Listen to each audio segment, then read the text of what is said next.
Hello guys, this is UD Vajpayee. आज हम लोग एंटरप्रेन्योरशिप का पहला चैप्टर देखेंगे। एंटरप्रेन्योर ही सबसे पहला हम लोग का टॉपिक है। एंटरप्रेन्योर क्या होता है? It is a French word, एक फ्रेंच वर्ड है विच इज इंटरप्रेटर। ठीक है।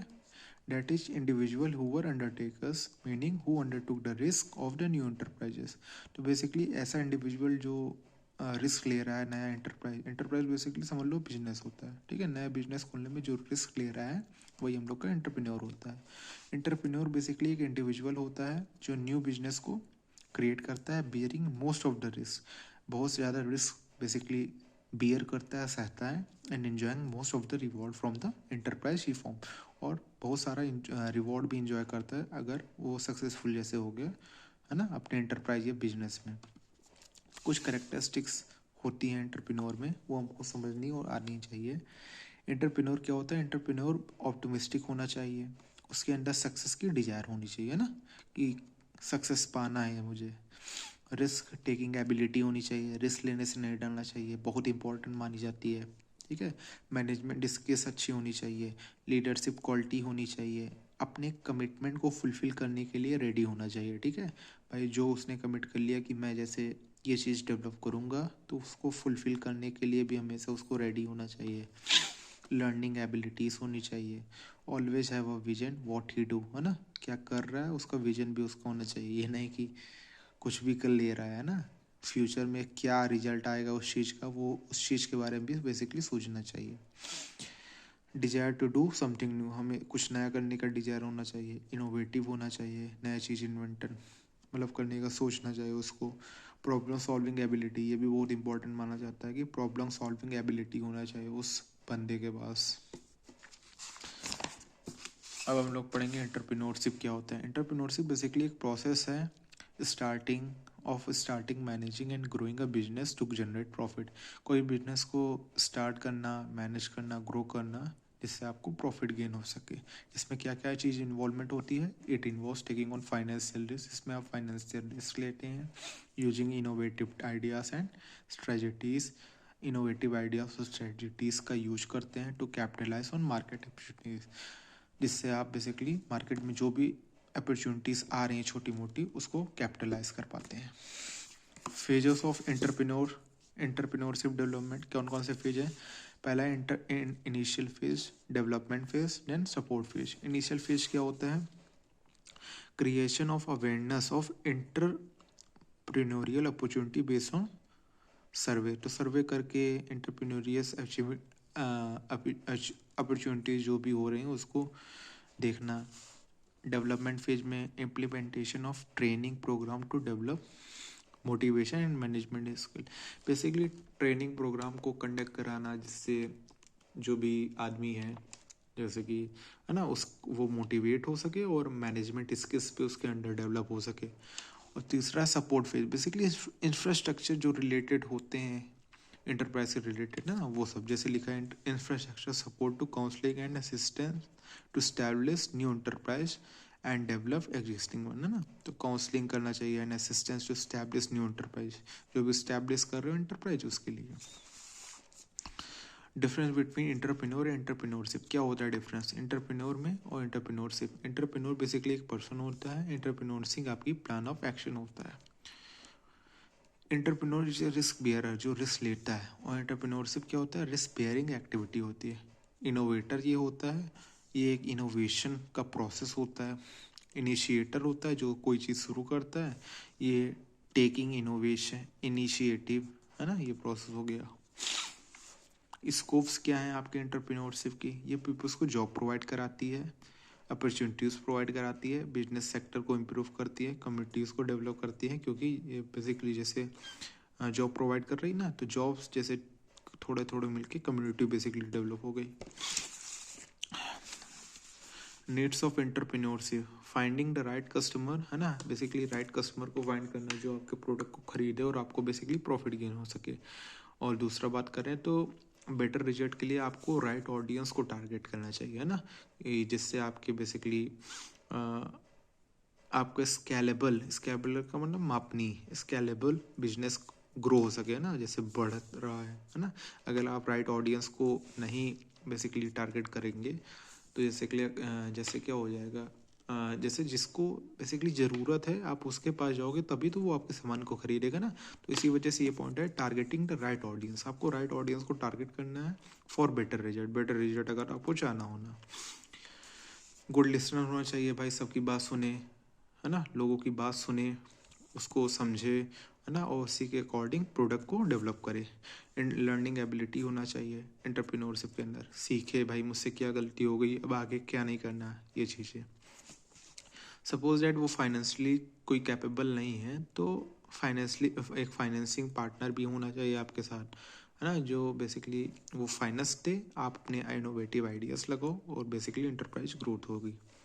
बिग ड्रीमर होना चाहिए ना, सभी सरकार और सिचुएशन को पहले से जैसे मतलब सोच सके कि क्या हो सकता अगर मैं ये डिसीजन लूँ, है ना, तो बिग ड्रीमर होना चाहिए, उसी के हिसाब से बेसिकली चेंज कर ले।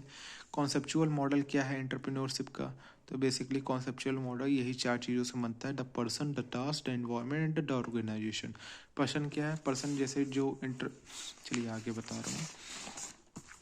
हाँ, तो जैसे एंटरप्रेन्योरशिप बेसिकली ये 4 मॉडल्स होते हैं, इनमें से अगर कोई भी एक मॉडल नहीं हुआ तो एंटरप्रेन्योरशिप आपकी फेल हो जाएगी। पहला है जैसे द एंटरप्रेन्योरियल पर्सनैलिटी के अंदर जैसे मैं पहले करेक्टरिस्टिक में बता दिया था ना कि रिस्क बियरिंग एबिलिटी होना चाहिए, जैसे यहाँ पे लिखा है कॉन्फिडेंस होना चाहिए, पर्सनैलिटी होना चाहिए, प्रॉब्लम सॉल्वर एबिलिटी होनी चाहिए उसके पास, है ना, वो सारी जितनी भी प्रॉपर्टीज़ होंगी सब आपको लिख देना है। जैसे मैं एक बार पढ़ के भी बता दे रहा हूँ, सेल्फ कॉन्फिडेंस, पर्सनैलिटी होना चाहिए, प्रॉब्लम सॉल्वर होना चाहिए, प्रॉपर प्लानिंग करने वाला होना चाहिए, इन्हीं स्ट्रेंथ से वो अपने बिजनेस को सक्सेसफुल बना सकता है basically. Number 2 point, entrepreneurial task, basically जो अपॉर्चुनिटीज़ आ रहा है उसको ग्रैब करना, जिससे वो फ्रूटफुल सॉल्यूशन निकालना जो सोसाइटी को जो प्रोवाइड करे, यही बेसिकली इसका मेन काम होता है एंटरप्रेन्योरियल टास्क का। नेक्स्ट, एंटरप्रेन्योरियल डेवलपमेंट, जिन चीज़ों पर एंटरप्रेन्योर ने वर्क किया है वो एंटरप्राइज को ग्रो भी कर सकता है, अगर आपने अच्छा किया तो ग्रो करेगा, और मे बी हिंडर का मतलब होता है बाधा, बाधा भी बन सकती है the growth of the enterprise. अगर आपका प्रोडक्ट सोसाइटी के लिए हेल्पफुल है तो बिजनेस भी ग्रो करेगा, अगर नहीं तो बिजनेस ग्रोथ रोक भी सकता है ना। अगर आप जो ऐसी चीज़ बनाई जो बेसिकली सोसाइटी के लिए अच्छी है तो क्या होगा, आपका ग्रोथ होगा, ऑब्वियस सी बात है। एंड अगर कुछ ऐसा बना दिया, ऐसा डेवलप कर लिया जो सोसाइटी के लिए बेहतर है ही नहीं, मतलब जो सोसाइटी को नीड ही नहीं उस चीज़ को, तो आपका क्या होगा, वो प्रोडक्ट सेल नहीं होगा, वही चीज़ है। ऑर्गेनाइजेशनल कॉन्टेक्स्ट, बेसिकली जो आप वर्कर को एम्प्लॉय कर रहे हैं ना, तो वो स्किलफुल होना चाहिए। अगर मान लीजिए स्किलफुल नहीं है तो बेसिकली उसमें क्या आ गया, कुछ कमियां आएंगी, खामियां आएंगी, कुछ फ्लॉस आएंगे, तो जिसके कारण आपकी जो प्रोडक्ट की इमेज है वो डाउन हो जाएगी, एंटरप्रेन्योरशिप की इमेज जो हो जाएगी वो डाउन हो जाएगी। इसी वजह से ऑर्गेनाइजेशनल में ये भी मस्ट होता है कि आप मैनेज और स्किल वर्कर को रखें। अब एक और इम्पॉर्टेंट टॉपिक हम लोग कहा जाता है difference between entrepreneur and entrepreneur. तो पैरामीटर्स क्या क्या होंगे वो मैं इधर डिस्कस करूँगा और ये सब चीज़ इधर है। जैसे पहला डेफिनेशन क्या है, an entrepreneur is a someone who start their own business with new ideas और कॉन्सेप्ट। न्यू आइडियाज़ और कॉन्सेप्ट से रिलेटेड जो भी बिजनेस बेसिकली वो डेवलप कर रहा है एंटरप्रेन्योर। एंटरप्रेन्योर क्या होता है, एक एम्प्लॉय होता है, ये क्या होता है एंटरप्रेन्योर। एंटरप्रेन्योर एक एम्प्लॉय होता है जो किसी इस्टेब्लिश कंपनी के लिए वर्क कर रहा है और इम्प्लीमेंट और अपने रिस्पॉन्सिबल होता है बेसिकली इनोवेशन को इम्प्लीमेंट करने के लिए। पोजीशन क्या होता है, बस भाई जो बना रहा है वो फाउंडर होगा ना, तो फाउंडर ऑफ द कंपनी इसकी पोजीशन होती है, ये एम्प्लॉय है तो एम्प्लॉय ही रहेगा एग्जिस्टिंग कंपनी। फंड्स कौन देता है, ये एंटरप्रेन्योर देता है, जो फाउंडर है बेसिकली यही देता है। और इसको कौन देता है, वो कंपनी देती है जिसके लिए वो वर्क कर रहा है। रिस्पॉन्सिबिलिटी क्या है, companies all activities with in the company, जो भी कंपनी में एक्टिविटीज़ हो रही हैं सबके लिए यही रिस्पॉन्सिबल है। मतलब रिस्पॉन्सिबल का मतलब सारी रिस्पॉन्सिबिलिटी यही तो देखेगा ना, और ये सिर्फ जो उसको टास्क मिला असाइन टास्क उसके प्रति देखेगा। Risk, bear full risk does not bear full risk, है ना, ये पूरा रिस्क लेगा क्योंकि उसी का कंपनी है, और ये तो एम्प्लॉय है सिर्फ ना, तो उसको क्यों रिस्क होगा ज़्यादा, उसको तो अपना प्रॉफिट मिलेगा ही ना, वो आखिरी पॉइंट में जैसे समझ लेना। May be uncertain profit loss and loss, इसका जैसे प्रॉफिट हो गया, अगर कुछ फ़ायदा हुआ तो भाई प्रॉफिट होगा, घाटा भी हो सकता है।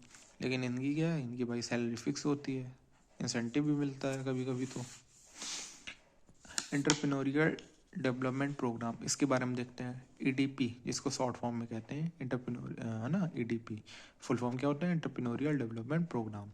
ईडीपी बेसिकली एक प्रोग्राम होता है जो डेवलप करता है एंटरप्रेन्योरियल एबिलिटीज़ इंडिविजुअल के बीच में। ये बेसिकली डेवलप करता है एंटरप्रेन्योरियल स्किल्स को पर्सन में, जिससे वो एक इंटरप्राइज को इस्टेब्लिश भी कर सकता है। कौन कौन सी स्किल्स की बात मैं कर रहा हूँ? जैसे प्रॉब्लम सॉल्विंग होना चाहिए, इनोवेटिव होना चाहिए, लर्निंग एबिलिटीज़ होनी चाहिए, जिससे वह सक्सेसफुल एंटरप्रेन्योर बन सके। क्या क्या ऑब्जेक्टिव है भाई? एग्जिस्टिंग एंटरप्रेन्योर की स्किल और नॉलेज को बेसिकली इंक्रीज करना और दूसरों को मोटिवेट करना कि बेसिकली वो क्या कर सके, कि आप भी ये कर सकते हो ना, उनको भी मोटिवेट करना है, इनकरेज करना है। फेजेस क्या होंगे? 3 फेजेस होते हैं। प्री होता है, ट्रेनिंग फेज होता है, पोस्ट ट्रेनिंग फेज होता है। प्री ट्रेनिंग में क्या है? बेसिकली सारी लोकेशन को, सूटेबल लोकेशन को आइडेंटिफाई करना, एक प्रोजेक्ट मैनेजर बना देना जो सारी ईडीपी एक्टिविटीज़ को कोऑर्डिनेट करे, बेसिक इंफ्रास्ट्रक्चर फैसिलिटीज़ जो बेसिकली लगेंगी है ना प्रोग्राम में, तो उनको ऑर्गेनाइज करा के रखना, ये प्री ट्रेनिंग के अंदर आ जाएगा। ट्रेनिंग फेज क्या है? बेसिकली इसमें हम फ्यूचर एंटरप्रेन्योर को ट्रेन करते हैं, उन्हें हम गाइड करते हैं कि कैसे आप एंटरप्राइज इस्टेब्लिश कर सकते हो। ईडीपी ट्रेनिंग की नॉर्मल ड्यूरेशन 4 से 6 वीक होती है and it is a full time course, है ना, फुल टाइम कोर्स होता है। इस प्रोग्राम बेसिकली हम लोग ऑब्जेक्टिव ऑफ ईडीपी इन सभी पे डिस्कस करते हैं और अच्छे से एक्सप्लेन करते हैं। लास्ट पॉइंट है बेसिकली आपका post training phase. Post training phase में क्या है? Candidate who have completed their programme, जो कैंडिडेट अपना प्रोग्राम सक्सेसफुली कंप्लीट कर चुका है वो, उसको हम लोग पोस्ट ट्रेनिंग असिस्टेंट प्रोवाइड करते हैं। And other activities which include जैसे रिव्यू प्री ट्रेनिंग वर्क, है ना, रिव्यू करना प्री ट्रेनिंग वर्क को, review process of training programme, review pass training approach, ये सब चीज़ें। तो यहीं पे आपको फर्स्ट यूनिट के जहाँ तक जितने भी इम्पोर्टेंट क्वेश्चन हो सकते थे मैंने कवर अप कर लिए हैं। आई होप आपको ये सभी चीज़ें समझ में आई होगी। Thank you.